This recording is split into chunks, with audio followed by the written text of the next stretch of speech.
اور اس وقت آپ کو لیے چلیں گے براہ راست وزیر اعظم عمران خان خطاب کر رہے ہیں۔ جناب گورنر گلگت بلتستان فیصل واڈا، جنہوں نے اس طرح بھی تقریر کیا کہ الیکشن ہونے لگا ہے، علی امین گنڈکپور فیڈرل منسٹر، اور میں خاص طور پہ مینشن کرنا چاہتا ہوں چیئرمین وابڈا، جن کی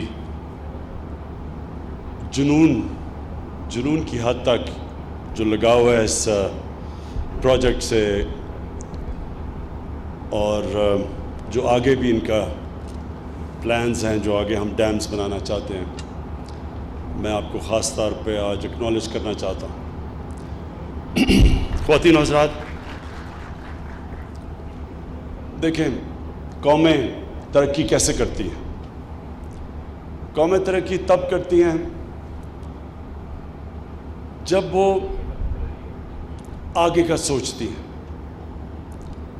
جب وہ یہ دیکھتی ہیں کہ 5 سال 10 سال 15 سال 20 سال کے بعد وہ کیا دیکھنا چاہتی ہیں کہ ہماری قوم کس طرف جائے۔ اور پھر وہ قومیں ترقی کرتی ہیں جو مشکل فیصلے کرتی ہیں۔ کبھی بھی کوئی قوم نے بڑا کام نہیں کیا جو مشکل فیصلے کرنے سے گھبراتی ہے۔ بڑے فیصلے ہی بڑی قومیں بناتی ہیں۔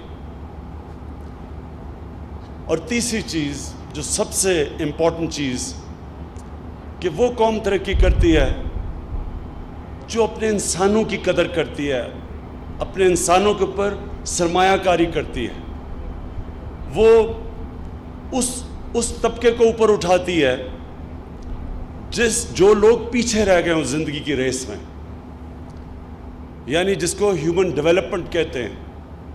جتنا آپ اپنے انسانوں کے اوپر پیسہ خرچ کریں گے، ان کی تعلیم پہ، ان کی صحت پہ، اور اتنا ہی امپورٹنٹ کہ ان کو انصاف دینے پہ، رول آف لا جس کو کہتے ہیں۔ ایک قوم میں جب انصاف ہوتا ہے تو قوم ویسے ہی آزاد ہو جاتی ہے، ظلم سے آزاد ہو جاتی ہے۔ اور دنیا کی تاریخ آپ اٹھا کے دیکھیں تو قومیں جب اوپر گئی ہیں ان کے اندر یہ سب چیزیں آئی ہیں۔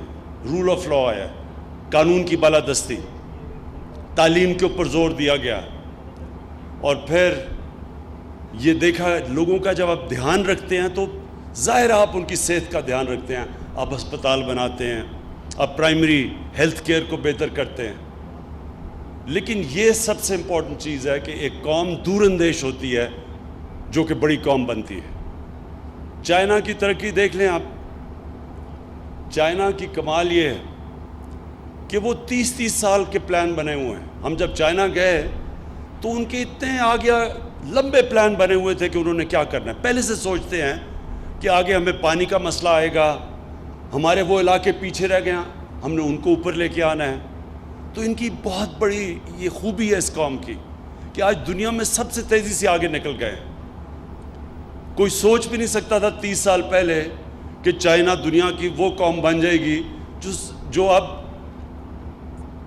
خوف زدہ ہیں باقی قومیں کہ یہ اب چائنا کی ترقی سے ڈرے ہوئے ہیں، جتنی تیزی سے وہ آگے جا رہی ہے۔ اس کی بہت بڑی وجہ ہے، جب میں چائنا گیا، ہم نے جب ان کی کمیونسٹ پارٹی سے بات چیت کی تو ہمیں پتہ چلا کہ ان کا کتنا بڑا ترقی کا راز ان کی دور اندیشی ہے، بڑی آگے کا سوچتے ہیں یہ۔ اور جو ہماری بدقسمتی رہی کہ ہم نے یہ شارٹ ٹرم کے اوپر فیصلے کیے، جو جب ڈیموکریسی ہوتی تھی تو وہ فیصلے کرتے تھے کہ میری الیکشن سے پہلے جو بھی پروجیکٹ کمپلیٹ ہو جائے تو اسی کے اوپر زور لگاؤ، کیونکہ ہم نے الیکشن میں وہ پروجیکٹ دکھا کے ووٹ لینی ہے۔ یہ سوچ کی وجہ سے آج یہ دیکھیں کہ پاکستان کے پاس اللہ نے اتنی بڑی نعمت دی ہے، دریاؤں کی، پانی کی، اور یہ جو ہمارا گریڈینٹ ہے، یعنی ہم پاکستان وہ ملک ہے جو سب سے اوپر ہائٹ سے لے کے سمندر تک ہمارا جو گریڈینٹ ہے وہ سب سے سٹیپ ہے۔ اس کے اوپر 12 موسم ہیں، کلائمیٹک زونز ہیں، K2 سے لے کے سمندر تک آپ جائیں۔ اور پھر اس کے بعد دریاؤں کی جو رفتار ہے اس کے اوپر ہم اتنی بجلی بنا سکتے تھے اب تک. جب ہماری شروع میں جو اصل ترقی ہوئی پاکستان میں، تربیلا ڈیم بنائی، منگلا ڈیم بنائی، سستی بجلی کے اوپر پاکستان کی انڈسٹری کھڑی ہونی شروع ہو گئی. لیکن ہم نے یہ 90 کی دہائی میں یہ جو فیصلے کیے امپورٹڈ فیول کے اوپر بجلی بنانا، یعنی جب آپ کس پیسے دیتے ہیں باہر سے امپورٹ کر کے فرنس آئل لے کے آتے ہیں، یا جو آپ گیس لے کے آتے ہیں یا کوئلہ لے کے آتے ہیں، تو اس کا نقصان کیا ہوتا ہے؟ اس کا سب سے پہلے نقصان تو یہ ہوتا ہے کہ جس کو کہتے ہیں کرنٹ اکاؤنٹ، ڈالر کتنے اندر آ رہے ہیں، کتنے باہر جا رہے ہیں. جب آپ کے جو فارن ایکسچینج ریزروز کے اوپر پریشر پڑتا ہے تو کرنٹ اکاؤنٹ جب ڈیفیسٹ میں چلا جاتا ہے، یعنی زیادہ ڈالر باہر جا رہے ہیں، کم اندر آ رہے ہیں، وہ ملک کی معاشی حالات اس کے بعد نیچے جانا شروع ہو جاتے ہیں. جیسے ہی آپ کا یہ خسارہ ہوتا ہے جس کو کہتے ہیں کرنٹ اکاؤنٹ، یعنی آپ کے ملک میں کم ڈالر آ رہے ہیں، باہر زیادہ جا رہے ہیں، تو جیسے ہی خسارہ بڑھتا جاتا ہے، روپے کے اوپر پریشر پڑتا ہے، روپیہ گرنا شروع ہو جاتا ہے. تو روپیہ شروع ہوا تھا ایک وقت پہ جب ہم بڑے ہو رہے تھے تو 5 روپے 10 روپے کا ڈالر تھا. تو آج روپیہ کدھر چلا گیا؟ کیونکہ ہمارے ڈالر زیادہ ملک سے باہر جاتے تھے، کم ملک میں ڈالر آتے تھے، خسارہ بڑھتا جاتا تھا. ہماری جب گورنمنٹ آئی تو پاکستان کی تاریخ کا سب سے بڑا خسارہ 20 ارب ڈالر کا خسارہ تھا، جو پاکستان کی تاریخ میں سب سے بڑا تھا. تو اس کا مطلب کہ روپے کے اوپر پریشر پڑنا تھا، کیونکہ ڈالر جب کم ہوتے ہیں تو اس کا مطلب ڈالر کی قیمت اوپر چلی جاتی ہے، روپیہ نیچے آ جاتا ہے. تو جب ہم نے یہ غلط فیصلے کیے کہ ہم نے فرنس آئل یعنی باہر سے تیل امپورٹ کر کے اس کے اوپر جب بجلی بنانی شروع کی تو اس کا پریشر پڑنا شروع ہوا ہماری کرنسی پہ. یہ یاد رکھیں، جب آپ کا روپیہ گرنا شروع ہوتا ہے، ساری چیزیں جو باہر سے ہم امپورٹ کرتے ہیں وہ مہنگی ہو جاتی ہیں، تو مہنگائی بڑھنی شروع ہو جاتی ہے. مہنگائی جب بڑھتی ہے سب سے زیادہ غریب آدمی کو اثر ہوتا ہے، غربت بڑھنی شروع ہو جاتی ہے. ملک کے پاس پھر وہ طاقت نہیں ہوتی کہ وہ چیزیں خریدیں جس سے ملک امپورٹ کر کے مشینری لگائے، انڈسٹری لگائے، وہ سب کچھ مہنگی ہو جاتی ہے. تو ہمیں بدقسمتی سے یہ جو ہم نے غلط فیصلے کیے، ہمارے پاس اتنی زیادہ بجلی بن سکتی تھی دریاؤں سے، ہم نے اس کے بجائے امپورٹڈ فیول کے اوپر بجلی بنانی شروع کی. اور تب سے پھر ہماری انڈسٹری کے اوپر بھی افیکٹ گیا. انڈسٹریلائزیشن بجائے ہماری بڑھنے کے، ہم ڈی انڈسٹریلائز کرتے رہے. ہمارے مقابلے میں جو اور ملک تھے ہمارے سے پیچھے تھے، وہ زیادہ ہمارے سے آگے نکل گئے. اور اس میں ساری ساؤتھ ایسٹ ایشیا میں ایشین ٹائیگرز، ان سب کی مثال ہے ہمارے سامنے.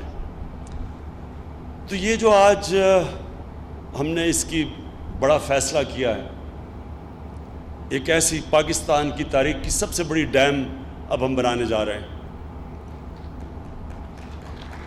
دیا میر بادشاہ ڈیم انشاءاللہ یہ ہمارے ملک کی سب سے بڑی ڈیم ہوگی. آپ یہ سمجھ لیں کہ یہ ہماری تیسری بڑی ڈیم ہوگی. کیوں جنرل مظہر؟ یہ تیسری بڑی ڈیم ہے ہماری. چائنا نے 5000 بڑی ڈیمز بنائی ہوئی ہیں. ٹوٹل ڈیمز ان کی کوئی 80,000 ہیں، لیکن جو بڑی ڈیمز ہیں وہ 5000 ہیں. ہماری 3 ہیں، یہ تیسری دو ہیں، یہ تیسری بننے جا رہی ہیں. تو اس سے آپ اندازہ لگائیں کہ ہم نے یہ کتنی بڑی تاریخی غلطیاں کی. اپنے ملک کے اوپر ہم نے اپنے لوگوں کے اوپر ظلم کیا کہ جب اللہ نے ہمیں نعمت دی ہوئی تھی پانی کی، ہم نے کیوں نہیں یہ سوچا اس کا. اور یہ جو دیا میر بادشاہ ڈیم، آپ کو پتہ ہے یہ آج سے 50 سال پہلے اس کے اوپر فیصلہ ہوا بنانے کا. اس کی سائٹ تو پہلے سے تھی، کیونکہ زبردست سائٹ ہے اس کی. یعنی جو راک سٹرکچر ہے، یہ جو پتھر ہیں اس کے، اس سے بہتر جگہ ڈیم کی ہو ہی نہیں سکتی. نیچرل ڈیم ہے. 40 سال پہلے فیصلہ ہوا اور آج جا کے ہم اس کے اوپر کام شروع ہوا ہے. تو یہ اگر آج ہم پیچھے، دنیا آگے نکلی ہے اور ہم اپنے اوپر اس طرح آگے نہیں بڑھ سکے، تو یہ آپ کے سامنے ایک بہت بڑی وجہ ہے۔ اور انشاءاللہ جو اب ہمارے پلانز ہیں، اس کے بعد اور ڈیمز کے پوری بنایا ہوا ہے ہم نے کہ ہر وقفے کے بعد ہم اب اگلی ڈیم کے پاس جائیں گے جو دریاؤں کے اوپر بنے گی۔ اس سے ہوگا کیا؟ نمبر 1 کہ ہمیں کوئی روپے پہ پریشر نہیں پڑے گا، ہمارے فورن ایکسچینج پہ پریشر نہیں پڑے گا، اپنا فیول ہوگا، یعنی جو پانی ہے وہ پاکستان کا ہوگا، امپورٹ نہیں کرنا پڑے گا۔ دوسری چیز، اور ایک اور پاکستان کے سامنے ایک بڑا مسئلہ ہے جو آج سے ساری قوم، اب ہم اس طرف، میں نے اس ساری قوم کو اس طرف لگا دیا ہے کہ ہم نے اپنے ملک میں درخت اگانے ہیں، 10 ارب درخت ہم نے فیصلہ کیا اگانے کا۔ وہ کیوں؟ کیونکہ پاکستان متاثر ہو سکتا ہے آگے کلائمیٹ چینج سے، گلوبل وارمنگ سے۔ اس کا مطلب کہ جب ٹیمپریچر بڑھتے جائیں گے تو پاکستان وہ ملک ہے، وہ 10 ملکوں میں جدھر سب سے زیادہ نقصان ہو سکتا ہے۔ تو لہٰذا یہ جو جب آپ پانی کے اوپر بجلی بناتے ہیں تو ہم گلوبل وارمنگ میں اضافہ نہیں کرتے۔ جب ہم کوئلے پہ بناتے ہیں یا ہم فرنس آئل سے بجلی بناتے ہیں تو وہ گرمی پیدا کرتی ہے، یعنی گلوبل وارمنگ میں اضافہ کرتی ہے۔ تو دونوں طرح ہمیں فائدہ ہے، نہ ہمیں امپورٹ کرنا پڑے گا فیول، اور نہ ہمارے ماحولیات کے اوپر اس کا نیگیٹو اثر پڑے گا۔ اور پھر جو آج کل ضرورت ہے سب سے بڑی، میری قوم کو، نوجوانوں کو نوکریاں چاہیے۔ مشکل وقت سے ہم گزر پہلے رہے تھے، پھر یہ کرونا وائرس کی وجہ سے جو شٹ ڈاؤن کیا گیا اس سے بہت بڑی بے روزگاری پاکستان میں پھیلی ہے۔ اور کیونکہ میں یہ سارا آپ کا علاقہ جانتا ہوں، گلگت بلتستان کا، اور یہاں چلاس کئی دفعہ میں آیا ہوں پچھلے 30 سالوں میں، تو مجھے تو پتہ ہے کہ یہاں سارا اوپر علاقہ ٹورزم کے اوپر کتنا ڈیپینڈ کرتا ہے، ان کی کتنی ضرورت ہے کہ یہ گرمیوں میں ٹورزم آئے، اور پھر ہر جگہ گیسٹ ہاؤسز بنائے ہوئے ہیں لوگوں نے، بڑا ذریعہ معاش ہے، آمدنی ہے لوگوں کی۔ تو مجھے پتہ ہے کہ کتنا متاثر ہوا ہے یہ سارا علاقہ۔ میں چیف منسٹر صاحب سے کہوں گا کہ SOPs کے ساتھ ابھی سے تیاری کریں کہ ان علاقوں کے اندر ٹورزم کھولنی شروع کریں۔ اب یہ دنیا کے اندر اس کے اوپر کافی کام ہو چکا ہے، کیونکہ ہم دنیا سے بھی سیکھ سکتے ہیں، وہاں بھی اب آہستہ آہستہ لوگ ٹورزم کھول رہے ہیں۔ ظاہر ہے اس طرح کی ٹورزم نہیں ہو سکے گی جو کہ یہ کرونا وائرس سے پہلے کی تھی، لیکن ابھی آپ شروع کر سکتے ہیں آہستہ آہستہ کھولنا، اور SOPs اس کے ڈیولپ کر دیں۔ ہم آپ کو اپنی NCOC سے آپ کو بھجوا دیں گے کہ کس طرح کے آپ کو چاہیے، اور وہ انشاءاللہ آپ کھولنا شروع کریں۔ لیکن مجھے سب سے بڑی خوشی چلاس کے لوگوں کے لیے کہ انشاءاللہ یہ آپ دیکھیں گے، یہ جس طرف اب جا رہا ہے، یہ چلاس، مجھے یاد ہے میں یہاں آتا تھا تو یعنی چلاس کے لوگ پیچھے رہ گئے تھے، دنیا آگے نکل رہی تھی، اور بڑا ویران علاقہ تھا۔ یہاں ٹورسٹ بھی یہاں اتنا زیادہ نہیں رکتا تھا، وہ اوپر چلے جاتے تھے ہنزا نگر، اور دوسری طرف نکل جاتے تھے پھنڈر کی طرف اور چترال کی طرف، تو یہاں لوگ مس کر جاتے تھے۔ تو اب آپ کے لیے اللہ کی طرف سے یہ ایک زبردست موقع ملا ہے کہ یہ جیسے یہ ڈیم بڑھتی رہے گی، بزنس ایکٹیویٹی بڑھتی جائے گی، یہ جب لیک بن جائے گی بڑی، یہ علیحدہ ایک ٹورسٹ ریزورٹ بن جائے گی، لیکن جو آپ کا کیڈٹ کالج بن رہا ہے اس سے اصل میں قومیں تو بدلتی ہیں جب ان کے بچوں کو تعلیم ملتی ہے۔ تو بہترین تعلیم کا جب ادارہ بن جائے گا یہاں، جو مجھے چیئرمین عوابدہ نے بتایا ہے کہ بڑا زبردست بلڈنگ بن رہی ہے اور اس کے لیے پیسے بھی الوکیٹڈ ہیں، تو انشاءاللہ آپ کے لیے ہر طرح چلاس کے لوگوں کے لیے ایک موقع ملا ہے، اور اصل میں گلگت بلتستان کے لوگوں کے لیے یہ بہت بڑی چیز ہے۔ اور مجھے یہ بھی شور کیا گیا کہ آپ کو بجلی مفت مل رہی ہے، ٹھیک ہے، ہاں بجلی مفت مل رہی ہے آپ کو، جنرل مزمل نے مجھے بتایا ہے۔ تو میں آخر میں گلگت بلتستان کے لوگوں کو یہ کہنا چاہتا ہوں کہ ہم اگر آپ کے لیے ہم نے بجٹ اس باری بڑھایا تو وہ اس لیے نہیں ہے کہ میں آپ کے اوپر کوئی احسان کر رہا ہوں. ہماری گورنمنٹ کی پالیسی ہے کہ جو پاکستان کے علاقے پیچھے رہ گئے ہیں اور جو پاکستان کی عوام پیچھے رہ گئی ہے، ہماری پرائیورٹی وہ ہے کہ سب سے پہلے ہم کوشش کریں ان کو اٹھانے کے لیے. ہماری ڈیولپمنٹ جو ہوئی ہے اب تک، وہ زیادہ پیسہ تھوڑی سی جگہوں پہ، شہروں پہ لگ گیا. جو ملک کا پیسہ جب تک ہم جو علاقے پیچھے رہ گئے ان کے اوپر نہیں پیسہ خرچ کریں گے تو وہ تو اور پیچھے رہ جائیں گے. تو گلگت بلتستان کے اوپر ہم نے پورا زور لگایا کہ آپ کا بجٹ بڑھے.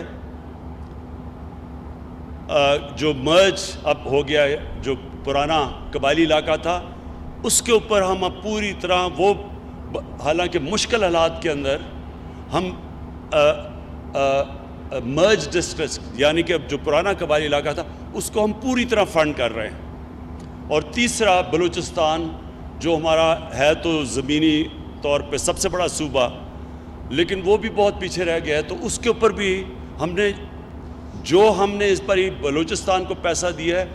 کبھی بلوچستان کے پاس پہلے اس طرح کسی گورنمنٹ نے نہیں پیسے دیا مشکل حالات کے اندر. اس کی بھی وجہ یہ ہے کہ وہ بھی پیچھے رہ گئے. تو میں آپ کو آخر میں گلگت بلتستان کے لوگوں کو مبارک دیتا ہوں اس ڈیم کی. اس سے آپ دیکھیں گے، وقت بتائے گا کہ انشاءاللہ یہ جلاس کی خاص طور پہ اور گلگت بلتستان کی یہ تقدیر بدل دے گا. شکریہ. وزیر اعظم عمران خان عوامی اجتماع سے خطاب کر رہے تھے. انہوں نے کہا کہ قومیں ترقی تب کرتی ہیں جب وہ آگے کا سوچتی ہیں. ایک قوم میں انصاف ہوتا ہے تو وہ ظلم سے آزاد ہو جاتی ہے. دیامیر بھاشا ڈیم کے حوالے سے بات کرتے ہوئے انہوں نے کہا کہ یہ ہمارے ملک کا تیسرا بڑا ڈیم ہوگا. انہوں نے کہا کہ دیامیر بھاشا ڈیم کی کل لاگت 1406.5 ارب روپے ہے. بجلی پیدا کرنے کے لیے 12 ٹربائنیں لگائی جائیں گی، جو کہ ہر ٹربائن متوقع طور پر 375 میگا واٹ بجلی پیدا کر سکے گی.